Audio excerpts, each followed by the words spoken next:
Here with Rabbi Yehuda Turetsky, a good friend of mine, who is a Ram at Yeshivat Shalvim, which is a Hesder Yeshiva in Eretz Yisrael, and Rabbi Turetsky is also is a Ram specifically for Americans, but in the context of a Hesder Yeshiva, and so someone that I would like to hear perspective and experience from in terms of being in that important kind of crossroads within the Jewish world right now. And curious if you can share with us what the experience over the past week has been like and any perspective that you think might be helpful or valuable for people abroad to understand. Okay, first of all, I guess I'd say it's a pleasure to be here. I don't know if pleasure, given the context, is entirely accurate, but I'm definitely honored to be here. Maybe I'll just frame things a little bit. The yeshiva that I work in, as I'm sure some of your listeners know, is a yeshiva with a lot of Americans who come for a year or two to learn in Eretz Yisrael, and then you also have the Israelis here who almost all of them join the army at some point in their sort of time here in yeshiva. In that sense, it creates like a little bit of an interesting dynamic. The Americans and the Israelis are not fully integrated. They're somewhat different programs, but again, still in the same yeshiva and still with a lot of familiarity with each other. Maybe I'll begin with Shabbos morning, which is Simchas Torah. Was here in Eretz Yisrael with Simchas Torah. Everything started. I'm a little bit of a light sleeper, so about 6 o'clock in the morning, I woke up in bed and heard these loud booms going on outside. Nothing so intense. It was not so close to here, but didn't pay too much attention to it. I don't know. There's sometimes no, not every noise gets you, entirely going. And then when I went to shul at 8 o'clock, Rav Waxman, who runs the American program, is a Rabbi and mentor I know to you as well, made an announcement prior to davening. Like, it really seems like the Iron Dome is active. I don't have a lot of insight in terms of what it is, and just to pay attention. This is where you go in situation of a siren. Although who knows. We had pretty much a regular davening all the way through Simchas, all the way through Hallel. Right towards the end of Hallel, beginning the Hakafos, rumors started to spread. Rumors often, at times can spread. In this case, the rumors almost seemed so horrific that it was easy to dismiss them on some level. Like, they seemed so over the top. There's a lot of, telling the guys, don't believe everything you hear. It's all secondhand. It's not a community with a lot of non-Jews around. It's a pretty homogenous kind of a place. But then, rumors started to come in a little bit. Hakafos were largely regular, although based on the rumors, a little bit more, I would say, heartfelt, some of the singing. Things were framed maybe a little bit differently. And then it started to get a little bit, once we finished sort of those hakafos, it became clear something more serious was taking place, and a lot of the fourth and fifth year Israelis started to get called up to leave yeshiva in the middle of the day. That was a very heavy kind of a scene. The Rosh Yeshiva, who's a very warm person, you sort of have this Kriyas HaTorah, the way it goes here, like in many shuls, a lot of different places for Kriyas HaTorah. There was one they did for like the Shir Dalet Israelis, Shir Hey Israelis, fourth and fifth year, of like a very quick sort of Kriyas HaTorah, a very quick Musaf. And then you saw him sort of say goodbye to the guys as they were heading out on Yantif. It was beautiful to see. He's a Kohen, a Birkas Kohanim to each of them, and a hug, and it was very emotional. And then there started to also be other staff members in the American program that were called up. It was a tricky scene. And I'm sorry I'm doing so much talking. Feel free to interrupt whenever you want. It was a little No, bit of a please. tricky scene because we still didn't know a lot of the details. We knew it was bad. We were hearing different things, but not exactly clear what we were hearing. And a lot of questions. We ended up moving out of the base medrash for the end of Kriyas HaTorah and for Musaf. We davened sort of at the lobby level instead of at the top floor of the base medrash, because the lobby level would give us greater access to and quicker access if there would be sirens or anything else to a safer place. It was a little bit heavy. I was actually Chassan Bereshis this year. So my mother was staying about like a 10-minute walk away at my brother's house. I went down to my mother, asking her please not to come. The kibbutz had already moved out of their shul. The shul isn't as close to any of these like protected Merchav Muga, any of these like bomb shelter type things. So they had almost it's a crazy thing. The parallels, there's a lot of parallels with this. They had a COVID like setup for minyanim of each street having a minyan, so people could just go into their homes. So I came back up. At that point in time, the laning and musaf was a different feel. It was clearly a different feel. The Gabbai was called up, so the mashgiach of the yeshiva, Rav Ben Yakov, functioned as Gabbai, and that's while he was having, at the time, I think 4 of his sons were being called up. So that takes us through, and then Motzi Shabbos, of course, once the news became clear, it was a very, very different kind of a feel, in general. And in a community, there were a lot of members of the community that have been called up, and that began to be called up on Shabbos, and have been called up since then. Hope that gives a little bit of a feel. Yeah, and what's it like to be someone who has a role, an important role, but not someone being called up and being, side by side with all these people being called up? Yeah, it's interesting. There's like there are people over a certain age are not being called up, although many of them, like in the yeshiva here, many of the people here have multiple children, who have been called up if they're over a certain age. The Rosh Yeshiva does, the Mashgiach does, Rav Waxman referenced before, Rav Shapiro does, Rav Reich does, Koenigsberg, many of the Rebbeim here have people that have been called up, have children that have been called up, and a lot of people under a certain age themselves were called up. I wouldn't say it's everyone, but it's a decent amount of people. It's been a beautiful thing as far as what the community has done to take care of the kids. There were the teenage boys did a lot of work taking down people's sukkahs because people left right after, or on itself. Right. A lot of work with that. The teenage girls here, there's a group of them that have been unbelievable, running activities for the kids in particular.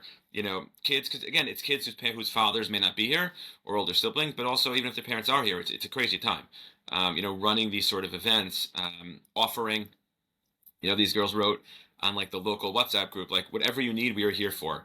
Cleaning, laundry, putting kids to bed, playing with children, cooking, purchasing things. The boys also, there's a lot of activity to take care of people. I've the husband of a first cousin of mine who lives right near here, who was a student of mine for a long time, very close with him, was called up. There was definitely a feel of participating and being active. There are those, I think, who feel almost an experience of guilt, that there are others going up and they're not. My hunch is that there are those who feel a sense of relief, although maybe they don't articulate that out loud. I guess I just did. There are those who, for me, it's almost like, when I made Aliyah at that point in time, the Army wasn't really interested in me, so I didn't have to go through that much of when I did, I was already married, a couple kids. I was already a little bit older. It wasn't something which I had to seriously consider doing. For me, I really just feel like I'm just trying to do my best given the opportunities that I have, and it's not at the front lines and it's not wherever it is, but there's unfortunately what to do, and certainly busy. We brought back all the Americans to start yeshiva early. Like many yeshivas, we're supposed to have a tiyul. We canceled this trip, 2-3 day trip, brought them back, and have largely begun yeshiva earlier. But all my kids are also home and not in school. So my wife works full time. So we're just like, it's a lot. Yeah. It's a lot of like in and out. Hopefully, the guys I teach are understanding of the fact that my children on some, are my primary priority. But hopefully my children understand the fact that there are times where I go out to, to teach. Been a lot of conversations with the guys I teach. I teach second year Shana Bet Americans. A decent amount of conversations with their parents. People wondering. I don't know if this is there's definitely a big discussion. A lot of yeshivas and seminaries. Some people have flown home. Some people have stayed here. And how they're going to be able to navigate that. We've tried here. It's like an interesting thing. There's like the internal emotional experience that I would want to have. Then there's what's appropriate for my children to be able to see. Maybe my 10-year-old son needs me to have a baseball catch with him outside.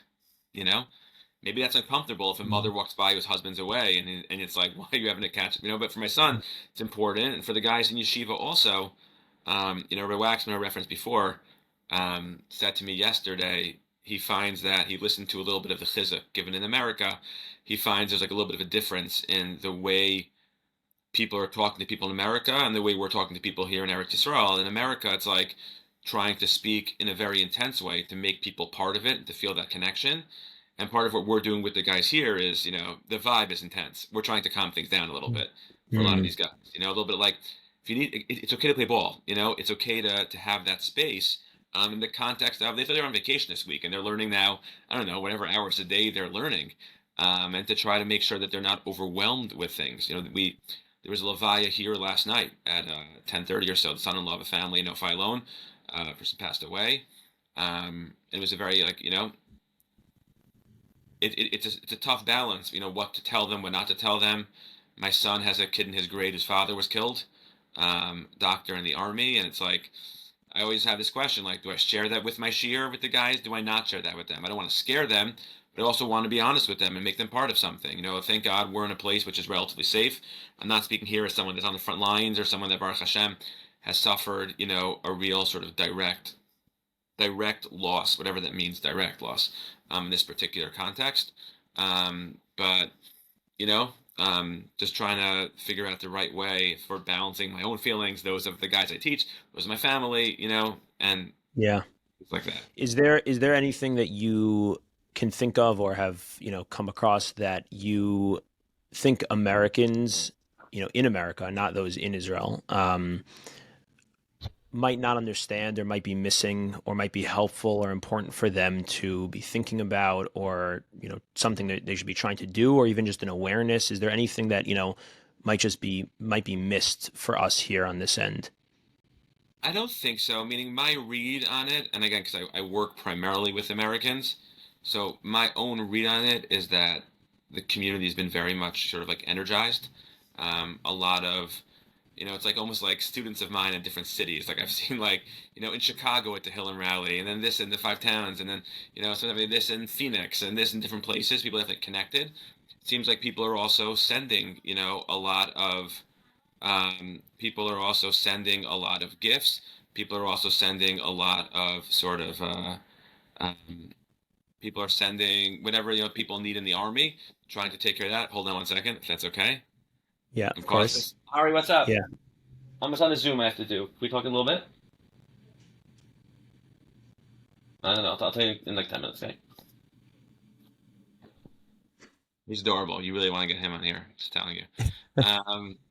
But the I don't. So I think the community is definitely sent a lot and definitely feels connected. Um, my concern is, and again, I don't know if this is. My concern is that we may be in this for a while. The people that have been called up, I've gotten questions. I'm not that high in the totem pole of rabbis. I've had 3 or 4 people, reach out to me about volunteering to go to the army. Guys who are here, guys who are in America. I have a very close student who is who's in shlichut for a couple of years in Chicago that came back to join his student. Questions a lot about managing kashrus and things like that. People that are in the army, a lot of questions like that. Their impression is that they may be there for not a short amount of time, and I just sort of hope that the embrace that I believe, let's say, American Jewry and broader communities also, but that American Jewry has sort of brought towards, Am Yisrael and Eretz Yisrael. I hope that continues. For all the food that Yeah. gets sent, for all the tzitzis making, for all of the gifts, for all of the,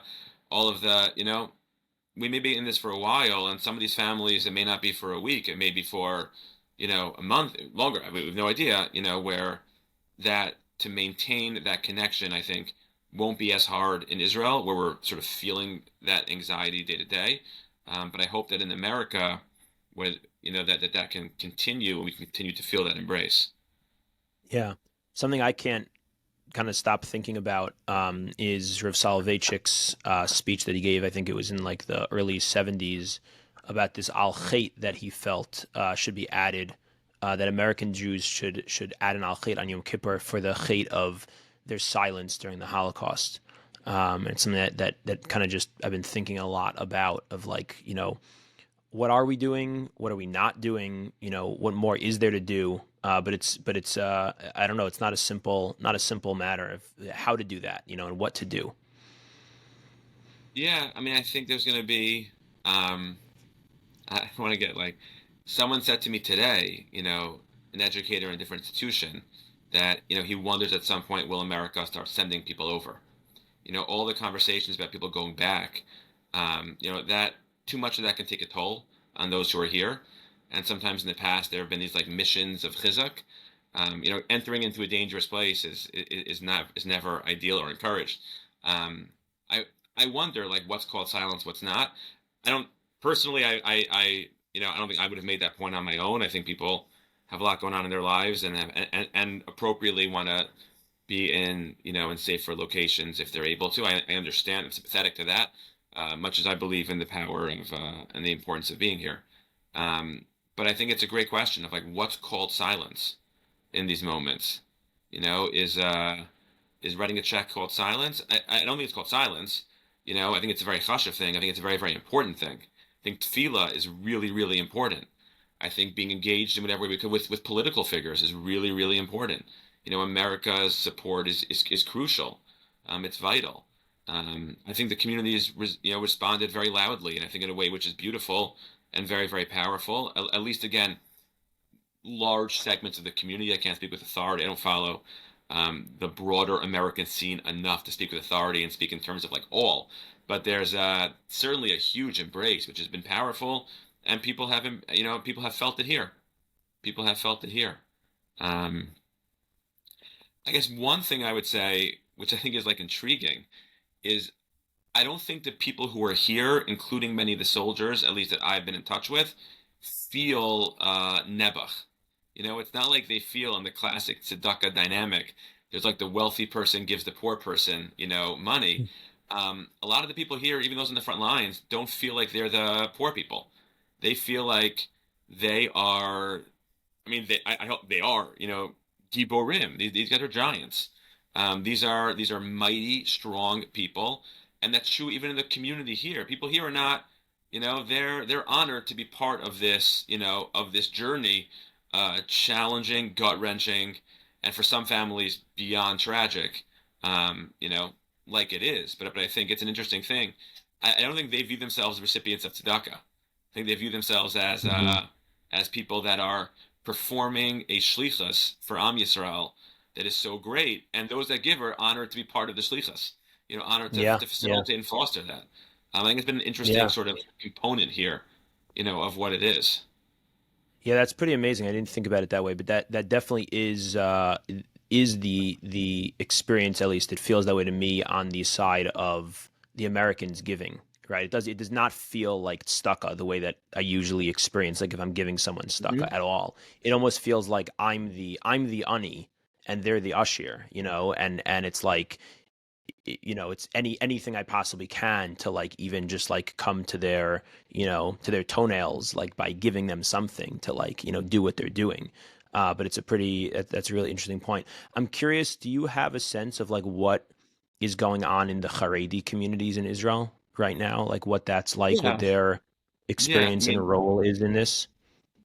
definitely, I believe active, in a lot of the communities, active in terms of providing, looking for opportunities to give. Certainly, the American Haredi community, which I'm more familiar with, which is been very active. But even just as far as pictures, messaging, if you look on some of the Haredi websites here, and just what seems to be going on, kichlal, a lot of Carl's Don Rebbe going to a levaya of a soldier, that was killed. There's a lot of, I believe at least pictures. There's a lot of engagement and involvement. I think people feel connected. People feel connected in ways that I think are beautiful. Um, are beautiful. So an article today, highlighting this, just the degree of connection, which is there, which I think is likely always there, but not always at the forefront or not always at the surface. And I think that it's been a good time. I think in that sense, or Hmm. it's been a time. I don't know, good time is the right way to say it, but I mean it's been a source of a degree of chizuk. I believe, again with certain figures in particular who have been much more connected, and in touch with what's going on, be that through learning or be that through tefillah, or again through sending food, through sending Yeah. soldiers get food. I think it's just the army food's the army food, and some of them have called this week about different questions. Like it isn't that great. And people send over these you send over your there's a restaurant that my family likes, Schmaltz in Yerushalayim. It's a great great wing, and like when they're sending over food to the army base, like it's just better than what they're getting, and it's nice, and just people doing that, like Right. it's small things like that are Yeah. wonderful, Yeah. But Is the just to finish off, is there any sort of thought or almost as if like mantra type thought that you're currently living with that you're walking through day to day with that's kind of uh, you know, animating the way that you're engaging this experience? So on one level, the answer is no, and I'm almost embarrassed about that. It's more like I thought, it's like I'm trying to get through the day. Like there's enough going Right. on that like Right. it's so busy and so demanding. My wife who's pulling off a whole Well, lot then more than I, I mean, that's the answer right there, kind of, I think, right? Meaning yeah, I mean, that it's not there's that there isn't one, it's that the mantra is, get through the day, hayom, yeah. hayom.